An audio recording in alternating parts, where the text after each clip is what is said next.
Welcome back to Unboxing OD. I'm your host, Kenneth Pearson, co-founder and OD consultant at Pearson & Pearson LLC and founder of Live a Haiku Life. I'm excited to have you here for episode 2. If you tuned in to episode 1, you'll remember we talked about the foundations of organizational development, what it is, why it matters, and how it brings people, processes, strategy, and culture into alignment. One of the topics we touched on briefly was the role of OD in navigating change. Change is one of those things that's inevitable. But let's be honest, it's not always easy. And when it's not managed well, it can leave people feeling frustrated, disengaged, or outright resistant. In fact, a listener recently shared a question that perfectly illustrates this challenge. They wrote, "Hi Kenneth, I work for a mid-sized organization, and we recently rolled out a new project management tool. Leadership was excited about it, and it was supposed to make our workflows more efficient, but it's been chaos. People are frustrated, deadlines are slipping, and some employees are refusing to use the tool altogether. What went wrong, and how can we fix it?" This scenario is so relatable. How many times have we seen a change initiative with good intentions derail because something critical was missed?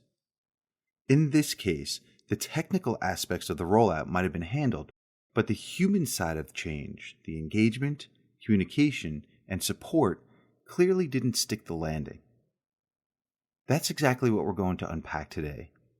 The key components of effective change management and how to lead change in a way that supports both the organization's goals and the people behind them.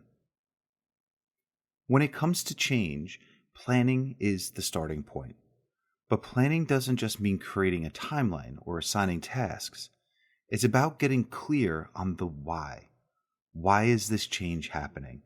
What problem are we solving? And how does it align with the organization's goals?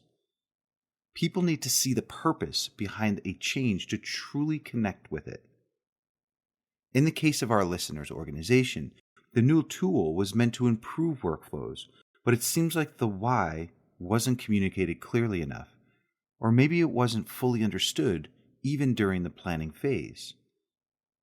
Planning also requires us to think about the people involved. Who will be affected by this change? Who might resist it? Who could be a champion for it? Stakeholder mapping is a great tool for this. It helps you identify the key players and anticipate their needs. For example, in a tool rollout, mapping might reveal that certain teams will need extra training, or that some employees are worried about losing workflows they've grown comfortable with. By addressing these concerns up front, you can create a much smoother transition. Of course, even the best laid plans won't succeed without strong communication. Communication is what keeps the wheels turning during change, and is often where things fall apart. When people don't understand what's happening or why, they're left to fill the gaps. And that's when resistance starts to build.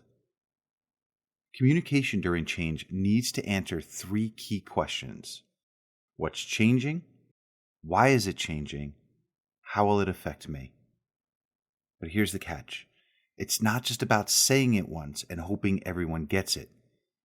Messages need to be repeated, reinforced, and delivered through multiple channels. Imagine if, in our listeners' organization, leadership had shared not just the technical details of the tool, but also some real-world examples. Stories about how it helped other teams work more efficiently. Storytelling is one of the most effective ways to make change feel personal and relatable.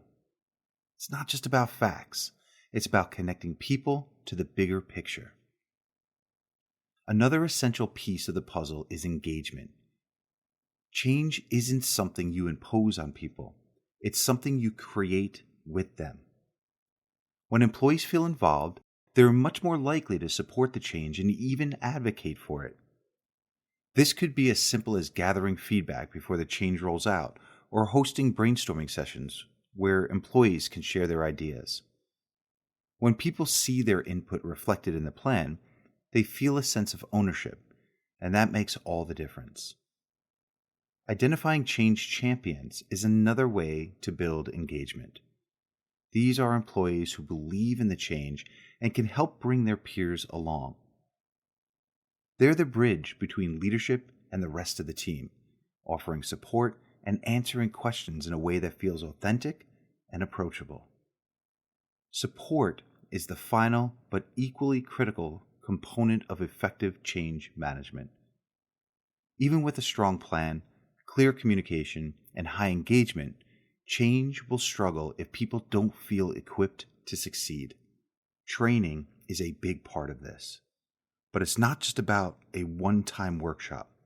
People need ongoing opportunities to learn and adapt.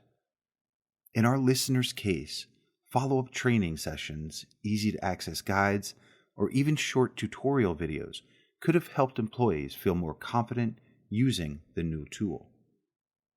One of my favorite strategies is setting up a buddy system. Pair employees who are comfortable with the change with those who might need a little extra help. It's a simple way to provide support while also building connections within teams.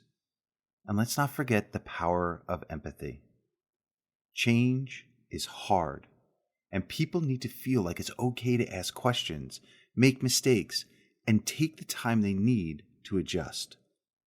Of course, change management isn't without its challenges. One common pitfall is rushing the process. It's tempting to want quick results, but skipping steps like stakeholder engagement or thorough training almost always leads to trouble. Another mistake is underestimating the emotional impact of change. People aren't just learning new processes, they're letting go of old ones. Acknowledging this and supporting them through it is crucial. Finally, don't forget about reinforcement. Change doesn't end once the rollout is complete. Celebrate small wins, check in with your team, and make adjustments as needed. Sustaining change takes effort, but it's effort well spent. So what are the key takeaways? Effective change management starts with thoughtful planning that connects the change to organizational goals. Communication is the lifeline. It needs to be clear, consistent, and relatable. Engagement brings people into the process, creating buy-in and momentum. And support ensures that people feel equipped to succeed, both technically and emotionally. As you think about your own workplace, ask yourself, how does your organization approach change? Are there areas where you see room for improvement? And how can you personally contribute to making change more effective for your team?